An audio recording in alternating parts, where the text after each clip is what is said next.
तो hello guys, आज हम बात करें आयरन मैन 1 के बारे में, जो मार्वल सिनेमैटिक यूनिवर्स की फर्स्ट मूवी है। इस मूवी से ही आयरन मैन का कैरेक्टर काफ़ी ज़्यादा पॉपुलर हुआ, जिसके चलते मार्वल वालों ने आयरन मैन 2 और 3 बनाई। तो हम यहाँ पर आयरन मैन 1 की बात कर रहे हैं, तो चलिए उसकी एक्सप्लेनेशन शुरू करते हैं। तो इस मूवी की स्टार्टिंग अफगानिस्तान के प्रोविंस कुनार के बॉर्डर से शुरू होती है, जहाँ पर यूएस आर्मी टोनी स्टार्क से हथियारों की डील फाइनलाइज करने के लिए बुलाती है। वहाँ पर यूएस आर्मी के जनरल टोनी का वेलकम करता है और उसे कहता है हमें आपके हथियार दिखाने का इंतजार है। तभी टोनी अपनी न्यू मिसाइल जेरिको का डेमो दिखाते हुए कहता है अच्छा हथियार वही होता है जिसे चलाने की जरूरत नहीं, लेकिन मैं इस बात से मुखातब नहीं। मैं कहूँगा हथियार को चलाना पड़े तो बस एक बार। इसी के साथ वो हथियार चलाता है और वहाँ पर सभी को हैरान कर देता है। डील होने के बाद उसके पार्टनर की कॉल आ जाती है और वो उसे कहता है अपनी तिजोरी की साइज डबल करवा लो। तो ये कहने के साथ वो गाड़ी में बैठता है और निकल जाता है। जब वो वापस जा ही रहा होता है तो उसकी गाड़ी पर टेररिस्ट हमला कर देते हैं। टेररिस्ट टोनी को छोड़कर बाकी सबको मार देते हैं। टोनी गाड़ी से निकलकर भाग जाता है। इतने में उसके पास स्टार्क इंडस्ट्रीज का एक रॉकेट लॉन्चर गिरता है, जो गिरते ही फट जाता है, जिससे टोनी काफ़ी ज़्यादा जख्मी हो जाता है और बेहोश हो जाता है। टोनी को कैद करके वो एक गुफा में ले जाते हैं और टोनी को जब होश आता है तो उसके सीने पर एक बड़ा सा मैग्नेट लगा होता है, जो एक बैटरी के साथ अटैच होता है। इस सब को देखकर वो अपने पास खड़े एक आदमी से पूछता है ये तुमने मेरे साथ क्या किया।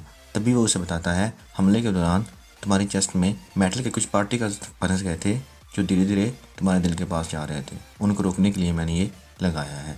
वो बात कर ही रहे होते हैं तो उतने में उन टेररिस्ट के लीडर की एंट्री होती है और वो टोनी को कहता है हमने तुम्हें कैद कर लिया है और हम तुम्हें तब जाने देंगे जब तुम हमें इस तस्वीर की तरह का जेरिको मिसाइल बना के दोगे। टोनी उसको मना कर देता है। वो टोनी को काफ़ी ज़्यादा टॉर्चर करते हैं, जिसके बाद वो टोनी को लेकर गुफा से बाहर ले जाते हैं और वहाँ पर दिखाते हैं कि हमारे पास स्टार्क इंडस्ट्रीज़ के तमाम हथियार मौजूद हैं और हमने इनको काफ़ी महंगे दामों ख़रीदा है। और अब अगर तुम अपनी जान बचाना चाहते हो तो हमें सेम टू सेम वैसा ही मिसाइल बना के दो। तब टोनी उनकी बात पर राज़ी हो जाता है। टोनी वापस आकर यैनसन से पूछता है तुम्हें यहाँ से बाहर निकलने का कोई रास्ता पता है। तभी यैनसन से कहता है यहाँ से निकलने का कोई रास्ता नहीं है, यहाँ से तुम्हें तुम्हारी यूएस आर्मी भी नहीं ढूंढ सकती। तो उन दोनों के दरमियान काफ़ी लंबी बात चलती है, जिसके बाद यैनसन टोनी से कहता है तुम कुछ दिनों में ही इस गुफा में मर जाओगे, यही तुम्हारे पास मौका है कुछ करने का। तभी टोनी के माइंड में एक आइडिया आता है, जिसमें वो एक आयरन सूट बनाता है, जिसको पहनकर वो बाहर निकल सकता है। तो वो सूट बनाने की तैयारी में लग जाता है। सबसे पहले सूट को पावर देने के लिए वो एक आर्क रिएक्टर बनाता है, जिसे अपने सीने में लगाता है। उस आर्क रिएक्टर को बनाने के लिए वहाँ पर मौजूद मिसाइल से पैलिडियम नाम की एक मेटल निकालता है, जिसको यूज़ करके वो आर्क रिएक्टर बना लेता है। तो फाइनली टोनी स्टार्क अपने जीनियस माइंड से उस गुफा में एक आर्क रिएक्टर बना ही लेता है। 10 रिंग्स कैमरे की मदद से ये सब कुछ देख रहे होते हैं, बट उन्हें समझ नहीं आ रहा होता कि ये हो क्या रहा है, ये बना क्या रहे हैं। इसके बाद टोनी यैनसन को सूट का डिज़ाइन दिखाता है और उसे बताता है ये हमारा मकसद है। फाइनली वो दोनों मिलकर एक सूट बना ही लेते हैं, लेकिन इस बात का पता 10 रिंग्स को लग ही जाता है और वो टोनी स्टार्क को मारने के लिए आ रहे होते हैं। तभी यैनसन टोनी को कहता है कि मैं आगे जाकर उनको रोकता हूँ और तुम सूट की डाउनलोडिंग कंप्लीट कर लो। यैनसन को टेररिस्ट गोलियां मारकर ज़ख्मी कर देते हैं।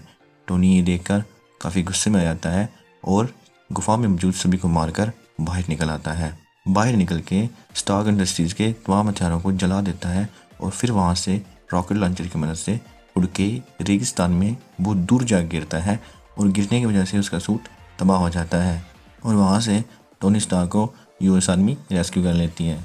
वापस आते ही टोनी जब गाड़ी में बैठता है तो अपने बॉडीगार्ड हैप्पी होगन को एक बड़ी प्रेस कॉन्फ्रेंस अरेंज करने को कहता है और टोनी जब वहाँ पहुँचता है तो वहाँ पर उसके पार्टनर ओबेडिया स्टेन भी होते हैं और वो टोनी का वेलकम करते हैं। प्रेस कॉन्फ्रेंस के दौरान टोनी से कई सवाल पूछे जा रहे होते हैं कि अफगानिस्तान में आपके साथ क्या हुआ, आप वहाँ से कैसे बच के निकले। तो टोनी स्टार्क उनको कहता है कि वहाँ पर टेररिस्ट ने मेरे ही हथियारों से मुझ पर हमला किया और मुझे जेरिको मिसाइल बनाने को कहा, लेकिन मैंने इनकार कर दिया और अब मुझे समझ आ गई है मेरे ही हथियार मेरी कंट्री के लिए बहुत ज़्यादा ख़तरा है। तो मैं आज से हथियार बनाने का काम बंद करता हूँ, यानी स्टार्क इंडस्ट्रीज़ में अब आर्म्स डीलिंग नहीं होगी। टोनी की ये बात सुनकर उसका पार्टनर ओबेडिया स्टेन भी प्रेस कॉन्फ्रेंस में आ जाता है और टोनी को रोकता है। वो कहता है इस हादसे से काफ़ी ज़्यादा डिस्टर्ब हो गया है, इसलिए उसे समझ नहीं आ रही वो क्या कर रहा है। अगले सीन में ओबेडिया स्टेन स्टार्क इंडस्ट्री में टोनी के पास आता है और उसे कहता है कि तुमने क्या किया, अगर स्टॉक इंडस्ट्रीज में हथियार नहीं बनेंगे तो क्या बनेगा। तभी ओबेडिया स्टेन टोनी से कहता है, आखिर तुम्हारे साथ हुआ क्या था। उसने बोला कि टेररिस्ट मुझे जैरको मिसाइल बनाने को कहा, लेकिन मैंने मना कर दिया और वहाँ से एक आयरन सूट बनाकर निकल गया, और उस आयरन सूट को पावर देने के लिए मैंने एक आर्क रिएक्टर बनाया है। तभी वो उसे आर्क रिएक्टर दिखाता भी है। ओबेडिया स्टेन आर्क रिएक्टर को देखकर कहता है, ये तो एक न्यू इन्वेंशन है, इसको हमें पूरी दुनिया के सामने लाना चाहिए। टोनी उसको मना कर देता है और वहाँ से चला जाता है। वापस आकर टोनी अपने पुराने आर्क रिएक्टर को अपडेट करके एक नया आर्क रिएक्टर बना लेता है, और उस आर्क रिएक्टर को अपनी चेस्ट में फिट करवाने के लिए वो पेपर पोर्ट्स से कहता है। वहाँ पर पेपर पोर्ट्स टोनी से कहती हैं कि आखिर ये चीज़ है क्या, और उसको बताता है, हमले के दौरान मेरी बॉडी में मैटर के कुछ पार्टिकल फंस गए थे, ये आर्क रिएक्टर और उनको मेरे दिल तक पहुंचने से रोकता है और मुझे एनर्जी प्रोवाइड करता है।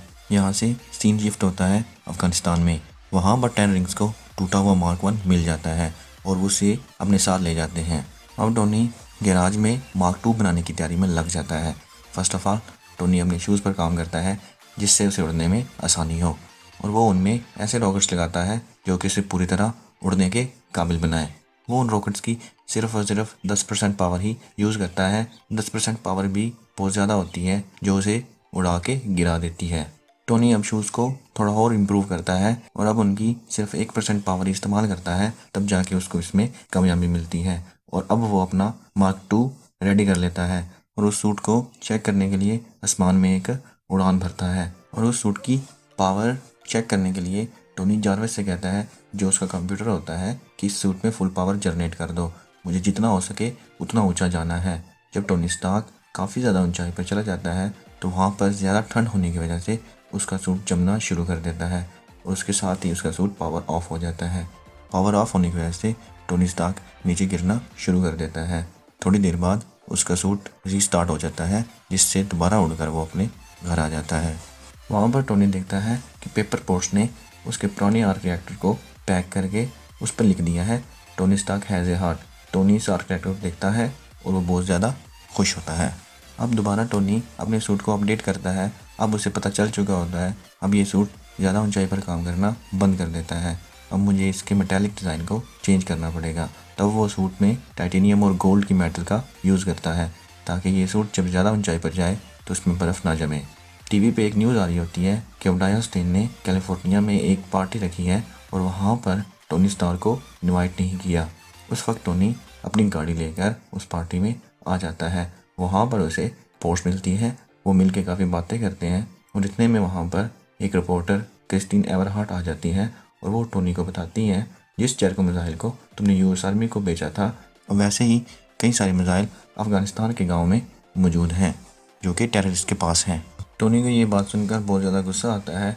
अब उसको पता चल चुका होता है कि इस सब के पीछे किसका हाथ है। अब डायरेक्ट स्टेन के पास जाता है और उसे पूछता है, आखिर तुमने ये क्यों किया, तुमने टेररिस्ट को जैरको मिसाइल क्यों दिए। तभी ओबेडिया स्टेन टोनी स्टार्क से कहता है, ये मेरा बिजनेस है और मैं अपने बिजनेस के लिए कुछ भी कर सकता हूँ। ये कहकर वो वहाँ से चला जाता है। टोनी वापस आकर अपने सूट में कुछ वेपन्स लोड करता है। तभी टीवी पर एक न्यूज़ आ रही होती है कि अफगानिस्तान के गांव में टेररिस्ट औरतों और बच्चों को मार रहे हैं। ये सुनकर टोनी स्टार्क बहुत ज़्यादा गुस्से में आ जाता है।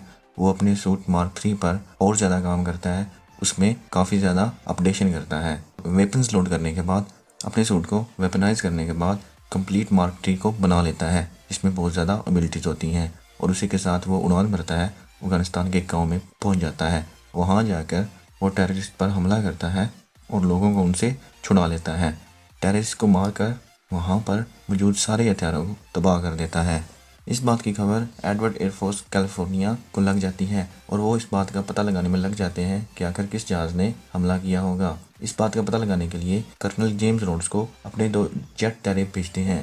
हालांकि हमला करने वाला आयरन मैन खुद होता है। टोनी स्टार्क जेम्स रोड को कॉल करता है और उसे कहता है, हमला करने वाला और कोई नहीं बल्कि मैं हूँ, तुम अपने दोनों जहाज़ों को वापस बुलाओ और मुझे यहाँ से जाने दो। उसी वक्त कर्नल जेम्स रोड्स उन पायलट्स को कहता है कि ये दुश्मनों की आपसी लड़ाई होगी जिन्होंने एक दूसरे पर हमला किया होगा, आप लोग वापस आ जाओ। अफगानिस्तान में हुए हमले को न्यूज़ में दिखाते हैं और साथ ही जेम्स रोड्स से कुछ सवालात भी पूछे जा रहे होते हैं कि अगर अफगानिस्तान में धमाके किसने किए, इस बात का जवाब देते हुए कर्नल जेम्स रोड कहते हैं ये एक ट्रेनिंग एक्सरसाइज थी और कुछ भी नहीं था। इस खबर को ओबडाया स्टेन सुनता है और सोचता है कि हमारा कोई दुश्मन है जो हमसे लड़ने के लिए रेडी है।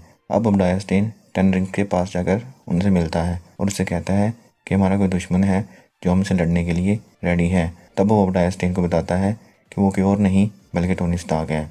उसके पास एक आयरन सूट है जिससे उसने हम पे हमला किया और अब उसका निशाना तुम हो। अगर तुम अपनी जान बचाना चाहते हो तो मेरे पास उसका पहला आयरन सूट है। अगर तुम मुझे काफ़ी ज़्यादा पैसे दोगे तो मैं उसका डिज़ाइन तुम्हें दे दूँगा। लेकिन ओबडाया स्टेन उस 10 रिंग्स के लीडर को मार देता है और वहाँ से उस सूट को लेकर भाग जाता है। दूसरी तरफ टोनी को पता चल चुका होता है कि इस सब टेररिस्ट हमलों के पीछे ओबडाया स्टेन होता है। तब टोनी पेपर पोर्ट से कहता है तुम मेरे ऑफिस में जाओ और ओबडाया के कंप्यूटर से सारी इंपॉर्टेंट फाइल्स निकाल कर ले आओ, क्योंकि इस सारी इन्फॉर्मेशन को टेररिस्ट को बेचकर पूरी दुनिया को खतरे में डाल सकता है। थोड़ी देर बाद पेपर पोर्ट्स ओबडाया स्टेन के ऑफिस में पहुंच जाती हैं और एक यूएसबी के ज़रिए सारी इंपॉर्टेंट फाइल निकाल लेती हैं। इसके दौरान उसको वहाँ पर एक फ़ाइल मिलती है जिसमें ओबडाया ने टेररिस्ट को टोनी को मारने के लिए कहा होता है। पेपर पोर्ट्स ये सारी इन्फॉर्मेशन लेकर निकल रही होती हैं तो इतने में ऊपर से ओबडाया स्टेन आ जाता है और उसको पेपर पोर्ट्स पर शक हो जाता है। पोर्ट्स मौका देकर वहाँ से निकल जाती हैं। इतने में ओबडाया कंप्यूटर को ऑन करता है और देखता है पोर्ट्स सारी इन्फॉर्मेशन डाउनलोड करके जा चुकी है। जब वो वहाँ से जा रही होती है तो रास्ते में उसको शील्ड का एजेंट जिसका नाम फिल कोल्सन होता है रास्ते में मिलता है और वो कहता है कि हमें टोनी स्टार्क का इंटरव्यू करना है, क्या आप हमारी मदद करेंगी। पेपर पोर्ट्स कोल्सन की बात पर राज़ी हो जाती हैं और उसे अपने साथ लेकर वहाँ से चली जाती हैं। ओबडाया स्टेन को पता चल चुका होता है कि अब टोनी स्टार्क मेरे पास लाजमी आएगा और वो अपने साइंटिस्ट से मिलता है और उसे कहता है कि अभी तक आर्क रिएक्टर क्यों नहीं बना। तभी वो एक बड़े साइज़ का आर्क रिएक्टर देखते हैं, बट साइंटिस्ट कहता है अभी तक आर्क रिएक्टर कंप्लीट नहीं हुआ। तो इस बात पर ओबडाया काफ़ी गुस्से में आ जाता है कि टोनी स्टार्क ने वो आर्क रिएक्टर एक गुफा में बनाया और तुम लोगों से यहाँ नहीं बन रहा। तब वो साइंटिस्ट कहता है कि सर हम टोनी स्टार्क नहीं हैं। इस बात से नाराज़ होकर वो गाड़ी निकालता है और सीधा टोनी स्टार्क के घर चला जाता है। वहाँ पर जाकर अपनी एक डिवाइस से वो टोनी स्टार्क को कंट्रोल कर लेता है और वहाँ से आर्क रिएक्टर निकाल के भाग जाता है। अब टोनी के सीने में आर्क रिएक्टर नहीं होता, वो मरने लगता है और वहाँ पर आर्क रिएक्टर जो पेपर पोर्ट्स ने टोनी को गिफ्ट में दिया वो निकाल कर अपने सीने में फिट कर लेता है और अपने सूट मार्क 3 पहनकर ओबडाया स्टेन को मारने के लिए निकल जाता है। दूसरी तरफ ओबडाया स्टेन अपने सूट को पावर देने के लिए टोनी स्टार्क का आर्क रिएक्टर उसमें लगा देता है। ये वही सूट होता है जो टोनी ने गुफा में बनाया था। अपडेट करके अपने लिए एक न्यू सूट बनाता है और उसको नाम देता है आयरन मॉन्गर का। टोनी स्टार्क जब ओबडाया के पास पहुंचता है तो वहाँ पर उन दोनों के दरमियान एक काफ़ी बड़ी फाइनल बैटल होती है और ये बैटल बहुत ज़बरदस्त होती है जिसमें ओबडाया टोनी को काफ़ी बुरी तरह पीटता है। तभी टोनी इस बात को ऑब्जर्व कर लेता है कि मैं हैंड टू हैंड बैटल में आयरन मॉन्गर को नहीं हरा सकता। तभी वो उस्मान की तरफ एक उड़ान भरता है। आयरन मॉन्गर उसके पीछे उड़ता है। जब वो दोनों काफ़ी ज़्यादा ऊंचाई पर पहुंच जाते हैं ओबडाया स्टेन पर बर्फ़ जमना शुरू हो जाती है और उसका सूट ऑफ हो जाता है जिसकी वजह से वो नीचे गिरता है। थोड़ी देर बाद आयरन मॉन्गर खुद को मेंटेन कर लेता है और दोबारा आयरन मैन के ऊपर एक ज़ोरदार वार करता है जिससे वो दोनों बड़े से आर्क रिएक्टर की छत पर जाकर गिरते हैं। वहाँ पर गिरते हुए टोनी पर ओबडाया स्टेन काफ़ी ज़्यादा फायरिंग करता है। हेलमेट ख़राब होने की वजह से टोनी पर उसका निशाना फेल हो जाता है। तभी टोनी पेपर पॉट को कॉल करता है और कहता है आर्क रिएक्टर की पावर को फुल कर दो जिससे एक ब्लास्ट होगा जिसमें मैं आयरन मॉन्गर को पंसा के भाग जाऊँगा। पेपर पोर्ट्स आर्क रिएक्टर के पास जाकर उसकी पावर को फुल कर देती है जिससे बहुत मिकदार में एनर्जी प्रोड्यूस होती है जिसकी जद में आकर आयरन मॉन्गर मर जाता है और उस आर्क रिएक्टर में गिरकर तबाह हो जाता है। अब उनके दरमियान होने वाली लड़ाई एंड हो जाती है। नेक्स्ट डे एक न्यूज़पेपर में नोटिफिकेशन होती है जिसमें आयरन मैन को एक बड़ी प्रेस कॉन्फ्रेंस पर बुलाया जाता है और कहा जाता है कि टोनी स्टार्क ही आयरन मैन है। अब शील्ड का एजेंट फिल कोल्सन टोनी को एक स्क्रिप्ट देता है जिसमें लिखा होता है ओबडाया एक हादसे में मर गया और जो फाइट हुई थी वो दरअसल एक ट्रेनिंग एक्सरसाइज थी। वो स्क्रिप्ट लेकर टोनी प्रेस कॉन्फ्रेंस में पहुंच जाता है। वहाँ पर उसके साथ काफ़ी ज़्यादा क्वेश्चनिंग होती है जिससे टोनी काफ़ी ज़्यादा इरिटेट होता है। उसी वक्त टोनी के साथ खड़े जेम्स रोड्स टोनी को कहते हैं तुमको इरिटेट होने की ज़रूरत नहीं, जो बात बोलना चाहते हो वो बोल दो। तभी टोनी स्टार्क ये रिवील करते हुए बताता है कि I am Iron man. Tony ये कहता है और मूवी का यहाँ पर एंड हो जाता है। मूवी के पोस्ट क्रेडिट सीन में निक फ्यूरी टोनी स्टार्क को अवेंजर्स इनिशिएटिव के लिए अपॉइंट करता है। निक फ्यूरी दरअसल शील्ड का लीडर होता है। और यहाँ पर मूवी का एंड। काइंडली आप चैनल को सब्सक्राइब और लाइक लाजमी कीजिए। Okay bye.